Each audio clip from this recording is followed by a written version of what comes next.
E o Repercutindo deste sábado está no ar. Muito boa tarde a você de casa. Primeiro programa do ano. Estamos chegando para debater os assuntos de interesse da nossa comunidade e que foram destaques dos nossos telejornais durante a semana. Começar cumprimentando os amigos que vão fazer o programa comigo mais uma vez. Esperar que todos tenham passado bem, né, de ano novo e que estão já aqui no Batente comigo mais uma vez. Paulo Magrini, muito boa tarde. Boa tarde, Dilson. Boa tarde, Aline, Rodolfo, pessoal de casa. Estamos juntos em mais um Repercutindo, o primeiro do ano, né? Primeiro do ano. Boa tarde, Aline Souza. Prazer estar mais uma vez aqui na companhia de vocês e de quem está nos acompanhando em casa também. E o nosso Fernando Rodolfo. Muito boa tarde, Fernando. Boa tarde a você, meu querido Dilson, Paulo e Aline. Estamos aqui mais uma vez. Estamos na luta. Então vamos lá. Primeiro tema de hoje aqui no programa. Paulo Magrini, é você quem puxa. O assunto que chamou a atenção, entre tantos assuntos dessa semana, a parada dos funcionários, os servidores que prestam serviço na UPAE, não é a UPA do Estado, em Caruaru. A parada dos funcionários exatamente a grita por falta de pagamento, né?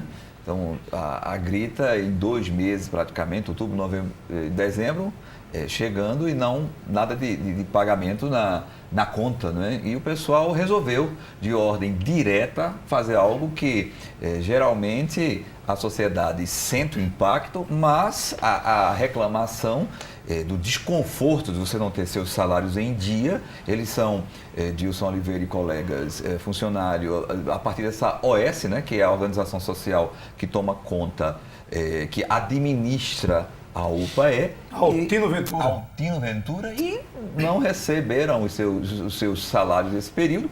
Resolveram, de uma grita real, dizer assim, não, paramos para chamar a atenção, e funcionou, pelo menos do ponto de vista de mostrar à sociedade que há um débito propositivo em torno de 12 milhões, segundo a Altino Ventura, de falta de repasses do Estado para essa administradora e, consequentemente, o impedimento, segundo a justificativa, de quitar os salários desses servidores.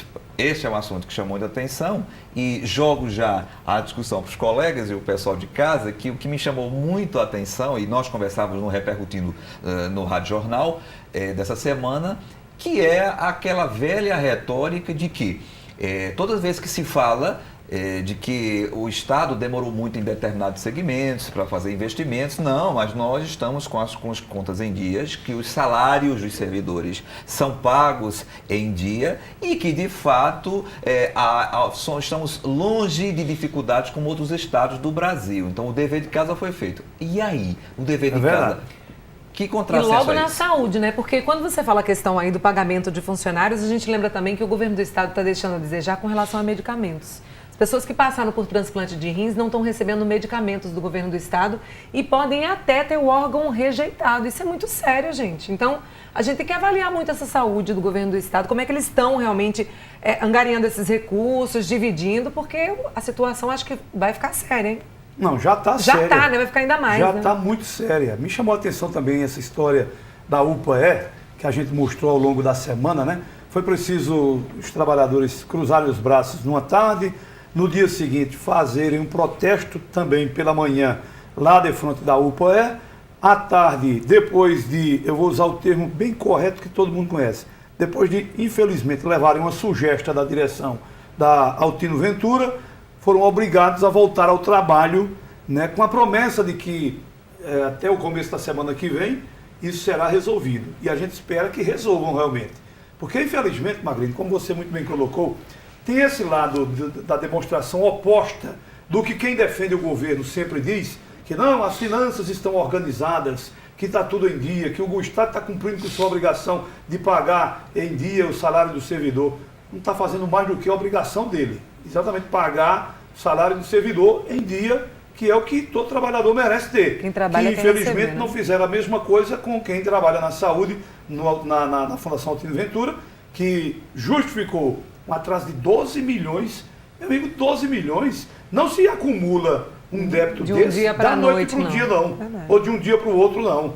Isso deve vir de um bom tempo já se arrastando, ou paga aqui, mas fica outra parte atrás, e para chegar num montante desse, de 12 milhões. Agora, uma coisa é a Fundação Altino Ventura ter 12 milhões para receber do governo do Estado. E outra coisa são os servidores terem 2 meses de salário mínimo, que a maioria recebe isso, para receber da Fundação Altino Ventura, porque com certeza a Fundação Altino Ventura tem lastro financeiro para aguentar, esperar um tempo desse. Agora, o coitado do servidor não tem lastro financeiro para esperar 2, 3 meses para receber um salário mínimo, né, depois de bom tempo, e ser obrigado a fazer greve, cruzar os braços, penalizar a população, que foi onde o pau quebrou, a corda sobrou nas costas de quem? Do cidadão que veio lá de Gravatá, que a gente viu e mostrou na matéria, e que não foi atendido, só depois da confusão é que ele foi atendido, de uma mulher que veio lá de Pesqueira, também não foi atendida, de outro que veio lá de Vertentes para ser atendido, também não recebeu atendimento. Infelizmente, essa é a realidade bem nua e crua, que infelizmente o governo do Estado não passa para todo mundo, né? Ontem pagaram um mês, né? Depois desse barulho todo aí, pagaram um mês. Cala a boca. Ficou faltando agora o mês de dezembro, né? Que também deveria ter sido pago ontem, já não foi. O 13º, será que pagaram esse povo? O 13º eu também não sei.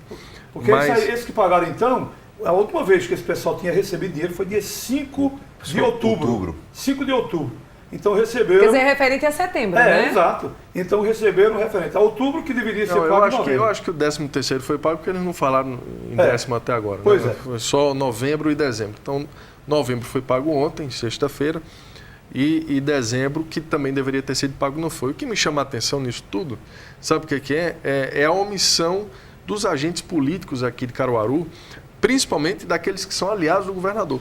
Porque no dia que os funcionários cruzaram os braços, o governador esteve em Caruaru pela manhã, à tarde foi lá para Riacho das Almas, foi para outras cidades aqui da região, e ninguém fala nada para ele, né? Eu vejo aí os aliados do governador, todos juntos, andando ali enfileirados atrás do governador, né? Agora, na hora de resolver os problemas, ninguém resolve nada, ninguém diz nada. A mesma coisa quando foi no hospital regional. Ele veio aqui para o mestre Vitalino assinar uma ordem de serviço, estava todo mundo lá com ele. Enquanto isso, lá no regional, o pau quebrando lá. Né? E ninguém fala nada. E isso é que me incomoda. Né? Mas tem outro assunto. Agora, se fosse uma agenda positiva, estavam todos aqui. Dentro desse contexto, que me chama a atenção é que o anúncio no cronograma de obras chamadas estruturais, do ponto de vista de construir no Sertão, um hospital regional na área do Sertão de Pernambuco, que foi anunciado essa semana pelo governo. E o que chama a atenção é o seguinte: você construir a obra de cal e pedra, ela vai ser sempre importante para encher os olhos. Mas tem um ditado que diz, até o pessoal gosta muito de falar, diz que gaiola bonita... Eu passarinho morrendo de fome. Sim, sem alimento, passarinho parece uma gaiola bonita e o passarinho morrendo de fome. Pronto, aí tem esse ditado popular. E aí eu fiquei pensando, certo, você constrói o plano de construir, é importante você ter as obras, mas hoje que é o grande desafio de você construir um equipamento para que ele não se torne um elefante branco, você pode... O problema é mantê-lo depois. Porque você vê o regional em Caruaru, como ele é problemático, qual é a decisão política de resolver isso aí? Se por uma OS ou sem uma OS, e quando a OS vem, você não repassa, por exemplo, tem dificuldade de caixa de passar, de mandar os repasses para se manter a estrutura, da própria estrutura e principalmente a questão de pessoal. Então me chamou a atenção esse anúncio essa semana, com grande alarde de que é uma promessa de campanha cumprida, e aí essa questão... Vai se manter nesse mesmo processo? Quantas UPAs foram construídas nos municípios e estão abandonadas? Pois é. Né? Porque os municípios não quiseram assumir essa responsabilidade. E não vão querer mesmo, porque não tem nem como, né? Não tem nem recurso para isso. De Agora, manutenção eu acho que você qualidade. falou aí do Hospital de Serra Talhada, que ele foi lá anunciar a construção. Né? Agora, eu não sei qual é o critério, sabe, que eles utilizam para esse tipo de coisa. Porque para o Hospital Mestre Dominguinhos em Garanhuns não tem dinheiro. Não tem recurso. Aí para o Hospital de Serra Talhada tem. Né? Não entendo qual é o critério, mas tudo bem, isso acontece. Né? Ele fez essa promessa de construir o Hospital Mestre Dominguinhos em Garanhuns, depois disse que não tinha dinheiro. Agora tem para Serra Talhada, tudo bem. Uma outra coisa, 12 milhões devendo aí para a Fundação Altino Ventura, que administra a UPAE aqui em Caruaru. Pagou um mês ontem. Né? Isso mostra que não foi depositado, o dinheiro total. Total, né? exato. Certo? Agora, como é que está a situação dos fornecedores da UPE? Daqui a pouco vão atualizar o salário dos funcionários. Vão atualizar, que tem que atualizar. Agora, adianta de quê? Pagar a conta dos funcionários e ficar devendo fornecedor. Isso é feito um lençol curto. Você cobra a cabeça, descobre os pés. Cobra os pés e cobra a cabeça. Mas alguma coisa E por está aí vai. errada. Alguma coisa está errada. Se a conta não está batendo, se a conta não está fechando, em algum momento houve um erro. E esse erro precisa ser falado. Como precisa ser dito também, quando é que o Hospital São Sebastião será entregue à população e o Hospital da Mulher. Ou seja, a gente está falando aqui de problemas graves na área da saúde pública em Pernambuco. Pois é, o ano começou, o ano é novo, mas os problemas são antigos.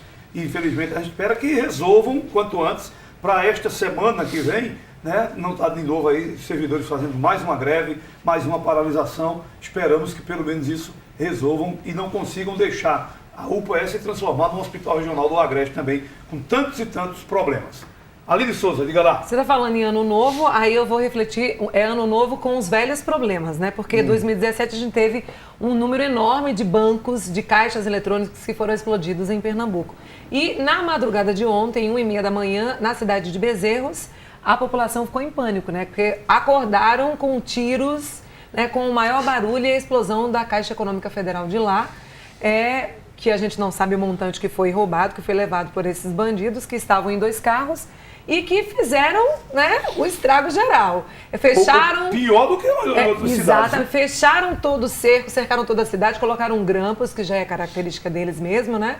E ninguém sabe quem foi, como foi, e é a primeira explosão de 2018. Neste caso, Aline e colegas, o que menos importa no contexto é o quantitativo que foi levado.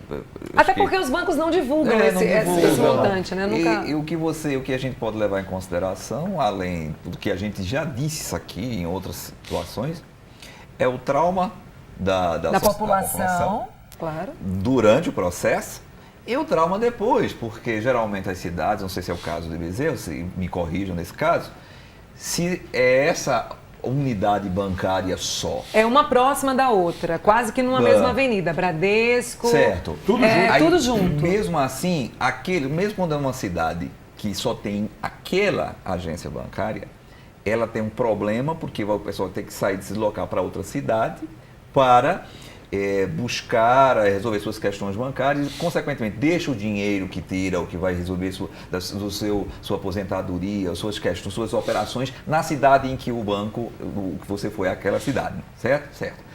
Mas você vai continuar o problema, mesmo tendo outras agências, você, o cliente daquela agência, vai ficar com essa dificuldade durante muito tempo. E a gente sabe o processo moroso de que quando acontece uma explosão de uma agência, o quão demorado, inclusive tem que ter uma grande movimentação. E quando não fecha, né? Porque em muitos locais a gente teve agências fechadas. Essas de Bezerros não vão abrir nem tão cedo, porque diz que o estrago foi grande lá. Eu não sei se vocês conhecem ali o centro de Bezerros, mas, rapaz, me chamou a atenção isso. A localização da agência, que fica no centro de Bezerros, bem próximo à prefeitura, bem próximo a outras agências bancárias, como você colocou, Magrini.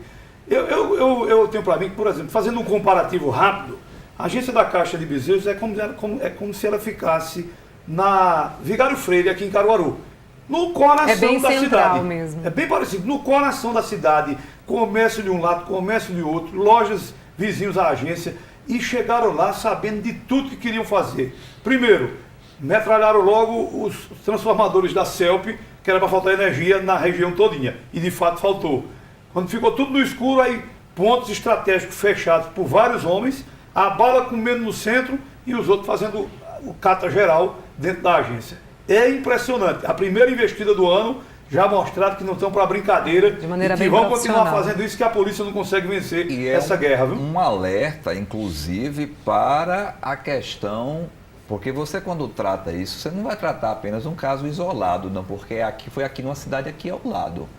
Tem que se tratar a questão, e aí eu não sou especialista em segurança nessa área, mas você tem que pelo menos se colocar a pensar por intuição de que isso é uma ação regionalizada. Então você está aqui de forma preventiva as cidades do entorno de Caruaru e Caruaru. Diga-se, que foi até divulgado, bem divulgado aqui nos veículos em Caruaru e aqui no interior, de que a questão do Biesp em Caruaru tem um núcleo de prevenção nesses delitos bancários. Aí onde está o que da questão. O interessante é que esse núcleo só foi acionado até agora, né, Fernando Rodolfo, para ir onde não aconteceu nada, nas agências de Caruaru. Ninguém nunca dá um bote certeza assim, dizer, vão estourar tal canto hoje, a gente vai para lá e vai coibir. Muito pelo contrário. Em Bezerros, o que eu soube é que ficaram na frente do batalhão também, se não sai ninguém. Quem for doido, sai daqui. E ficou lá um monte de soldado guardadinho também, e os bandidos tocando fogo por ali fora, aterrorizando tudo. Depois, encontraram 2 veículos incendiados na zona rural, em estradas vicinais, e o nosso Rinaldo entrou comigo no ar na rádio, comigo, com você, ontem de manhã. Ele dizia que na tarde de ontem, a polícia ia fazer buscas, na tarde de ontem. A explosão foi meia-noite e 1h da manhã. 1h da manhã, 1h30 da manhã. E na tarde de ontem, a polícia ia fazer buscas numa PE, que dá acesso ali entre Bezerros, que vai sair em Cumaru, que dá acesso a Limoeiro, aquela região.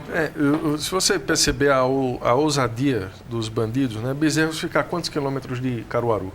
Pertinho, né? 18 quilômetros. 18, 30 quilômetros. Em 10 minutos, 15 minutos, a turma do Biesp chegaria lá, que é um batalhão especializado. E Bezerros é uma cidade, não é uma cidade tão pequena quanto outras cidades aí, né, mais distantes. Então eles não têm medo mais, perderam o medo. Eu digo aqui sempre isso, bandido perdeu o medo da polícia em Pernambuco, né? E no Brasil inteiro, de uma forma geral. Eles mostraram nessa ação de Bezerros que não estão realmente para brincadeira. Poderia ter sido uma ação cinematográfica como essa, numa cidade bem longe, lá do sertão, distante de uma cidade polo como é Caruaru, como é Arco Verde, como é Serra Talhada, como é Garanhuns, cidades que têm batalhões, né?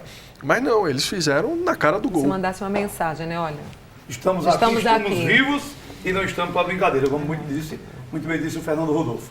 Fazer o seguinte, intervalo, e daqui a pouquinho a gente volta com você no Repercutindo de hoje.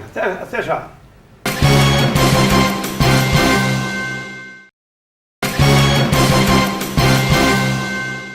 Estamos de volta com o Repercutindo deste sábado, primeiro programa do ano. Estamos aqui debatendo os assuntos de interesse da coletividade.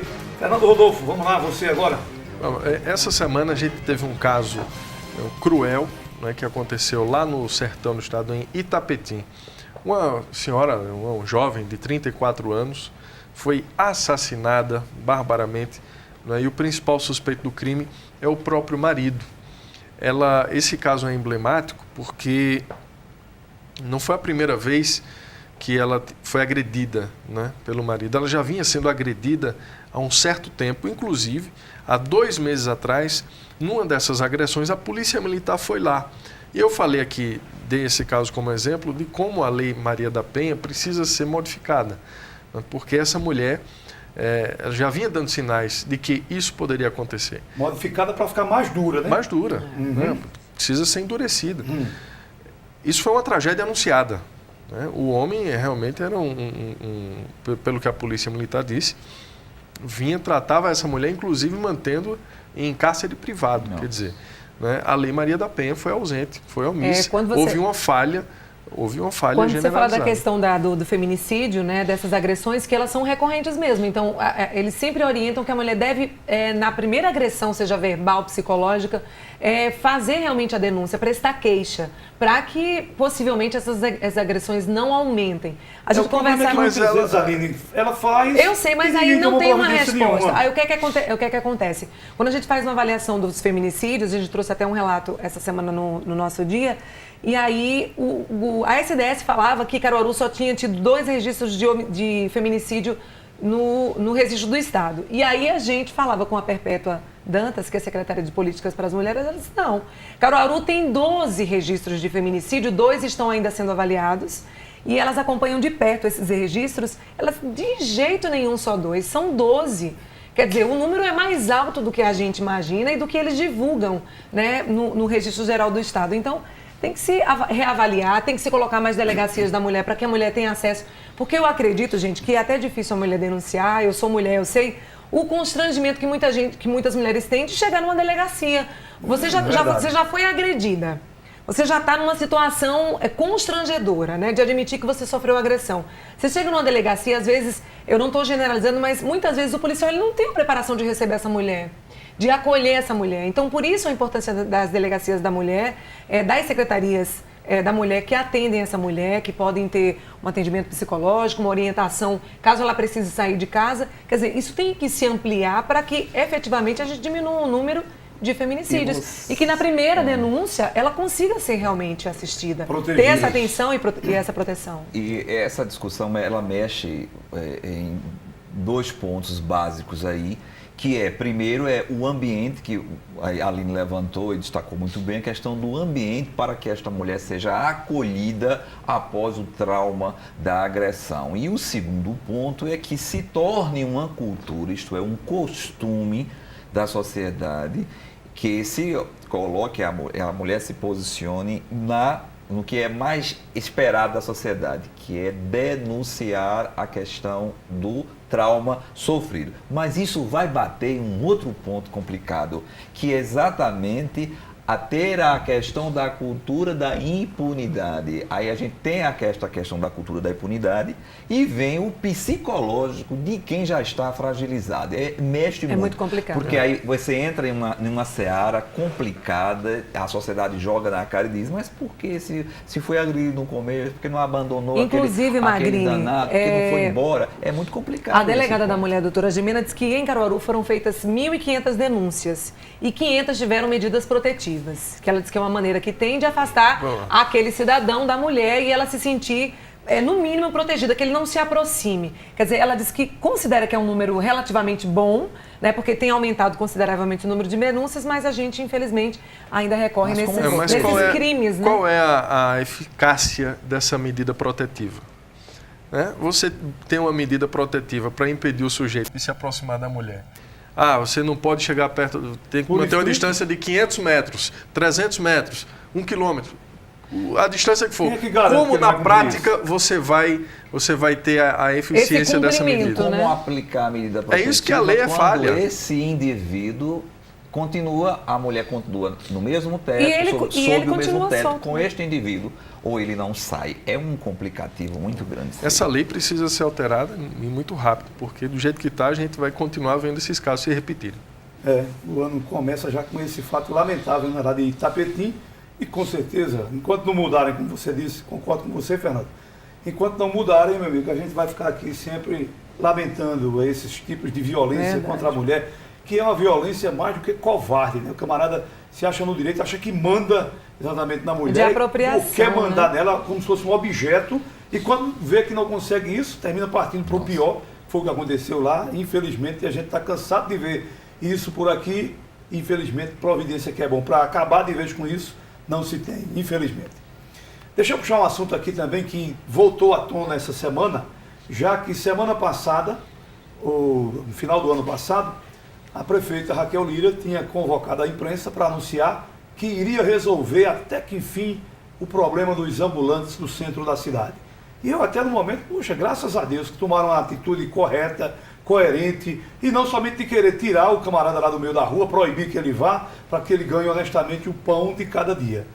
E eu estou com uma dúvida na cabeça até agora, porque quando foi anunciada exatamente essa resolutividade para o problema, foi anunciado 2 lugares para onde os camelôs seriam relocados. O primeiro ali na Praça Leocádio Porto, que aquela não é uma praça, é um estacionamento que tem por ali, por trás do antigo Banorte, ali no centro da cidade, né? Os mais antigos sabem onde era o antigo Banorte, hoje o Banco Itaú, ali. Onde tem os cartórios ali. Exatamente, pronto, não é possível que ninguém entenda agora onde é. E o outro ali nos Guararapes, na Rua dos Guararapes, que é aquela bagunça generalizada no canteiro central, de lado do Lactário Amélia de Pontes, e da lanchonete do meu amigo Inaldo Feitosa, está por ali, também está sorridente com essa ideia.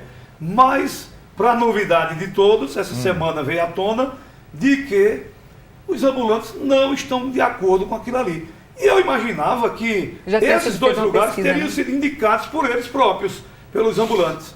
Ontem na Rádio Jornal e até no nosso programa O Povo na TV, nós tivemos um representante da entidade que representa os ambulantes, e eles nos colocavam que os locais que foram escolhidos por eles, ou indicados por eles para serem alocados por ali seriam estacionamento ali da Câmara de Vereadores e até com um projeto que eu achei interessante. Acabava o estacionamento, abria mais um pouco o espaço para a rua, para um corredor de ônibus e teria como acomodar também os ambulantes ali no centro da cidade. Aquele seria um local.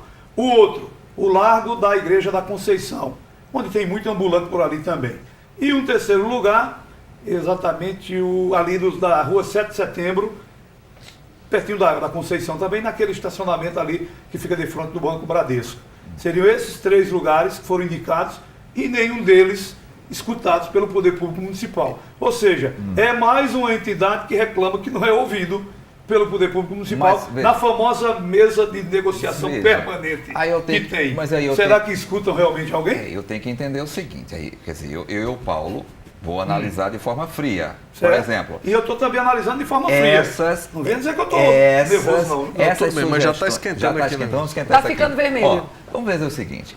Ora, tudo bem, vamos falar que tem uma mesa de negociação, há a predisposição do município. Quem gerencia o município é a prefeitura. Claro. O ambulante, ele precisa de lugar para trabalhar. O governo não se refuta, como não se refutou, a buscar uma alternativa. Porque a grande dificuldade, a grande grita de nós nos veículos de comunicação era o quê? Que o governo colocasse a alternativa e apresentasse. Aí, só que a gestão tem a sua linha de planejamento e vai simplesmente colocar onde você quer, tem que ver onde que é estratégico. Por exemplo, dizer que essas 2 áreas elas são ruins, eu não consigo ver. Até porque, eu também não, Magno, concordo com você. Veja só, essa área da Praça Leocádio Porto, essa por trás do banco, por exemplo, essa daí é um dos exemplos. Há um quantitativo enorme de ambulantes, de vendedores, o dia inteiro. Em que área? Proximidade do Banco do Brasil, Rua da Matriz e por aí vai. Essas pessoas já negociam nessa proximidade. Outro ponto, até aquela própria área da 15 de novembro, tem uma sequência mais na frente, que é a praça do Lactário, aquela em frente ao Lactário. Já existe um camelódromo que foi instituído no início dos anos 2001 e que funciona até hoje, inclusive de área valorizada. Aquela área que foi colocada em frente, essa parte aí dos Guararapes, é uma área estratégica, porque já tem inclusive um camelódromo naquela área e se resolveria um problema daquele estacionamento permanente ali que não tem resolução. Agora, veja bem, para você não ficar pensando, feito eu pensei também, viu? Eu imaginei, por exemplo, que iriam criar um novo camelódromo nessa área e mais um lá na Praça Leocádio Porto. Tem nada a ver com camelódromo não, viu? Pelo que eu entendi do projeto que eu debati ontem na Rádio Jornal, inclusive com representantes da Prefeitura também, eles vão fazer uma espécie de um calçadão, né? Cadastrar essas pessoas e colocar lá. Certo. Você vai lá de manhã, monta seu equipamento de trabalho, fica lá o dia todo, de tarde desmonta e vai embora para casa. Que é uma coisa que todo mundo faz. Vocês acham que organizaria, pelo menos nesses locais que eles sugeriram, centro da cidade, naquele estacionamento, que poderia haver uma organização ali, de camelôs, onde eles sugeriram em frente à Câmara? Eu acho que sim, teria condição. É só querer fazer. Mas aí seria uma coisa padronizada. Porque, veja, claro. Vamos olhar. Você não vai acabar aquele estacionamento ali, fazer um calçadão e fazer um monte de barraca. É isso que eu estou lhe Teria dizendo. que ser uma coisa bonitinha, um quiosquezinho bem organizado. Porque aí ia complicar. Imagina a muvuca que ia ficar no centro da cidade. Mas, minha gente, entenda. É complicado. Tem que entender o seguinte, se não houver um projeto mesmo. Você vai colocar quiosques na 15 de novembro, na parte central da cidade, se hoje o que existe, gente, é um verdadeiro comércio de feira na área quando ela foi transferida.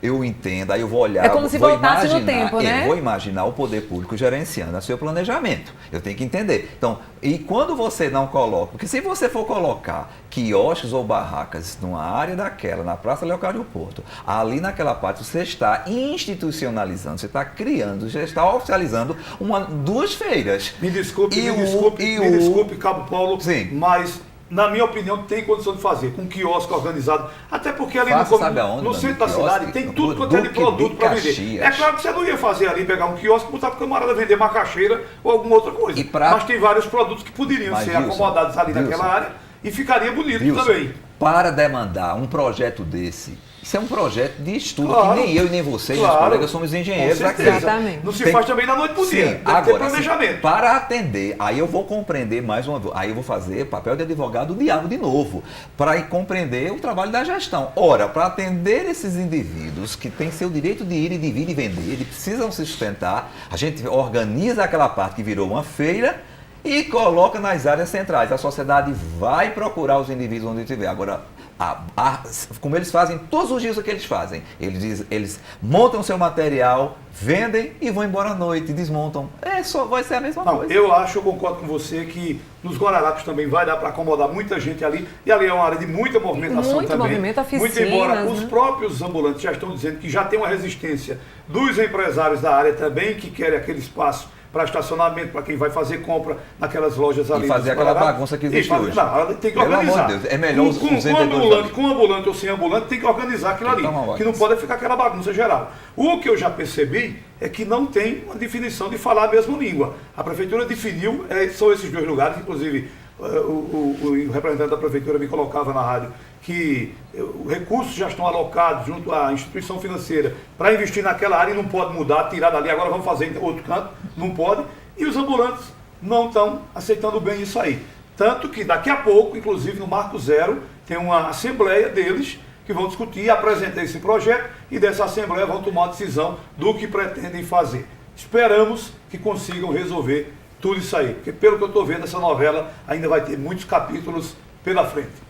Vamos fechando aqui o programa de hoje. Aline, muito obrigado Eu pela que presença agradeço. de novo. Mais uma Obrigado, vez. Fernando Rodolfo. Obrigado, Dilson. Um grande abraço a você. E Magrene volta à noite, né, É Magrene? verdade, obrigado aos colegas pela maravilhosa discussão, mais uma vez. E às 19h20 nós estaremos juntos no programa Destaque, o primeiro do ano também. Muito bonito o programa. Muito bem, Magrene. Lembrar para você de casa que a gente vai dar uma parada hoje aqui com o programa. Verdade. E no próximo sábado em diante tem o Verão, Verão positivo, Positivo. tem cobertura de carnaval, Carnaval, também. né? A gente volta com o Repercutindo depois do carnaval. Até para a gente dar uma descansadazinha também, né? É Exatamente. isso? A câmera do Fernando Rodolfo, feliz da Cara, vida. Fernando, viu? você tá feliz, Coisa olha aí. boa. Fico Tá triste bom. porque vai demorar para voltar a eu gravar o Eu programa. sinto falta todo sábado aqui. Eu também. Esse Também. bate-papo é muito proveitoso e muito bom e muito repercutido na cidade também. verdade. Por que não? Um abraço para você, muito obrigado pelo carinho da sua audiência. Segunda-feira a gente se encontra nos nossos telejornais e fiquem agora com o Sobretudo. Abração e até segunda-feira, se Deus quiser. Tchau, tchau.